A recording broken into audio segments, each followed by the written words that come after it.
Latest trending Mangalagiri silk saris అయితే తీసుకొచ్చేసానండి. Video మొత్తం చూడండి. కలర్ కాంబినేషన్స్ అయితే చాలా ఎక్సలెంట్‌గా ఉన్నాయండి. టోటల్ 6 కలర్ కాంబినేషన్స్ అయితే ఇచ్చారు. అన్ని కలర్స్ కూడా చాలా సూపర్బ్‌గా ఉన్నాయండి. శారీస్ వచ్చేసి చాలా స్మూత్‌గా, ఫ్లోయీగా, షైనీగా ఉంటాయండి.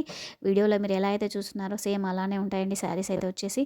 అండ్ మనకి కాంట్రాస్ట్ బ్లౌజెస్‌తో పేరప్ చేశారండి. చాలా సూపర్బ్‌గా ఉన్నాయి బ్లౌజెస్ కూడా. అండ్ శారీస్ వచ్చేసి ఆల్ ఓవర్ మనకి జరీ బూటీస్‌తో అయితే ఇచ్చేసారండి. పీకాక్ అండ్ ఎలిఫెంట్ థీమ్‌తో ఇచ్చేసారు. అండ్ బార్డర్ వచ్చేసి గ్యాప్ బార్డర్ వచ్చి మిడిల్ పార్ట్‌లో పిచ్వాయ్ అండ్ కలంకారీ థీమ్‌తో అయితే హైలైట్ చేశారండి. శారీస్ అయితే చాలా ఎక్సలెంట్‌గా ఉన్నాయండి. అండ్ బ్లౌజ్ చూస్తున్నారు కదా! సేమ్ యాజ్ ఇలానే వస్తాయండి మనకి. కాంట్రాస్ట్ కలర్ కాంబినేషన్స్ వస్తున్నాయి. బ్లౌజ్ కూడా మనకి రా సిల్క్ క్లాత్ వచ్చేసి బూటీ బ్లౌజ్ అయితే ఇచ్చారండి. 80 సెంటీమీటర్స్ వస్తుంది. జస్ట్ ఈ శారీస్ అయితే వచ్చేసి 850 all over India free shipping అయితే ఇస్తున్నానండి. ఎవరికైనా ఇంట్రెస్ట్ ఉంటే స్క్రీన్ మీద ఇస్తున్న వాట్సాప్ నెంబర్‌కి స్క్రీన్‌షాట్ తీసి వాట్సాప్ చేయండి. అండ్ ఫస్ట్ టైం మన ఛానల్‌ని చూస్తున్నట్లయితే సబ్స్క్రైబ్ చేయండి, లైక్ చేయండి, షేర్ చేయండి, కామెంట్ చేయండి. మన ఛానల్‌లో వీడియోస్ అన్నీ చెక్ చేయండి. చెక్ చేశాకే సబ్స్క్రైబ్ చేయండి, లైక్ చేయండి, షేర్ చేయండి, కామెంట్ చేయండి. Thank you.